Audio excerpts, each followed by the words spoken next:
KS95 is co-hosting today. Hi. Des, okay. Thanks for having me. Well, we're so happy that you're here, and like everyone's in the little tangerine thing today. You're going to see this coming up. It's because we're dressed for Easter. We really are. You know, the last time our next guest was on the show, boy, she was spot on.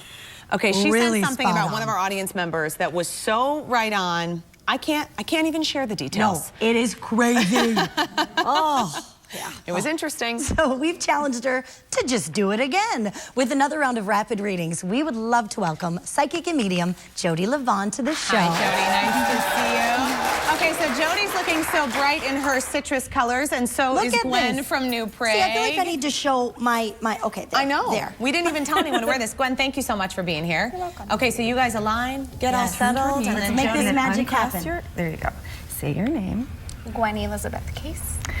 So there's a level of heartbreak around you right now. Like there's this change in mourning around you. Do you understand this? Mm-hmm. And I can feel it like coming from here and just covering every part of you. Okay. And it's actually, for whatever this is, and we'll get to this, it's a good thing. Because you're shedding some old things that you need to just process through what's happened in your life. There is a man on the other side. Okay. This isn't who. This guy's hunched over. This is somebody else. So this guy feels like a grandfather to me, and he was very physical. Very physical. He used to tap. He's tapping you right now, and I feel like you're aware of him when he's around. Are you ever aware of this person around you? Yes. And I feel like he's trying to communicate something to you about your own confidence and your own willing to take charge. Oh, that's so interesting. So you're being challenged to take charge right now. Is that correct in your life? Yes. And to listen more carefully. And the way that you're supposed to keep processing this is just doing exactly what you're doing. You're doing it right. You're letting it come out. You're letting it come out. This is just a complete level of mourning for you. Okay. Does that make... Yes, that makes total sense. Can you tell us what's going on, Gwen? I have a son that has some special needs, and we're just going through some challenges with him and some things within the family. And he's part of its audio. Is that how you say it? He doesn't... When he hears something, it doesn't come through all the way. Does that make sense to you? I guess. I mean, he's not hearing. Yeah. Is what I'm hearing. I thought it was selective hearing.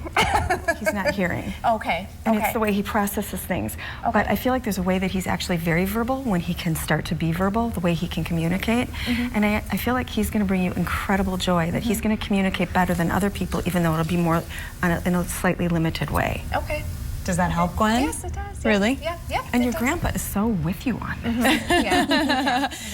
So you have a lot of fond memories of your grandfather? Yes, I do. We grew up right next door to him, and he was always a great grandpa to us. Miss him a lot. So when she picks up those little, characteristics of him, is that interesting to you? I mean, when she said he was a physical person, can you relate to that, or do you think about that with him? Yeah, I mean, he was a very happy, fun-loving guy. So, yep, always loved his grandkids, always wanted to be around us. So, yeah, that makes total sense. Well, Gwen, thank you so much. Yeah, Thanks for taking the time.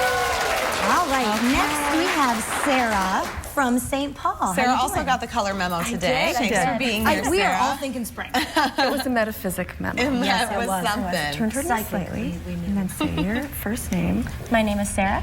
Okay, so you're very perceptive yourself, and when you get intuition, it comes from right here. So it kind of lands in your stomach, but it has erupted from your mouth quite a bit. Most things do.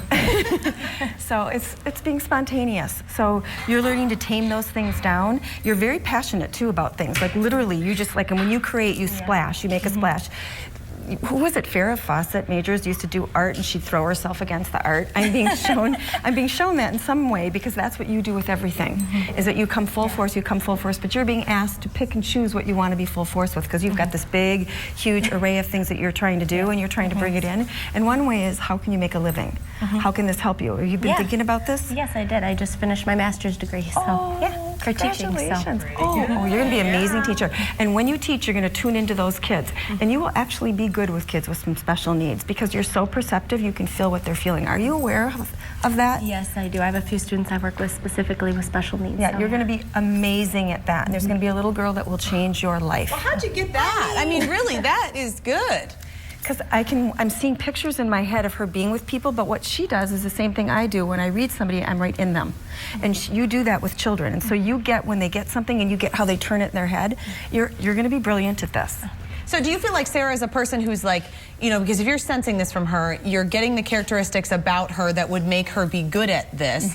Is Sarah a person who's just so in touch with who she is that she knew the calling of what kind of direction her job should go? I mean, do you feel that you're like that, Sarah? Yeah, I've been wanting to teach since I was about 2nd grade, and I just kind of knew I wanted to work with children and just kind of went for it. So Jodi, if somebody else is thinking, how do I know what I want to do with my life? How do I look inside myself and find out what those elements are about me that attract me to a certain career? What do you do? I love that question. So you go where you keep being drawn, even if it's something that your family says no to, even if it's something that you think is just so unconventional or too conventional, you keep being drawn toward it. You're interested. When people talk about it, you're more interested.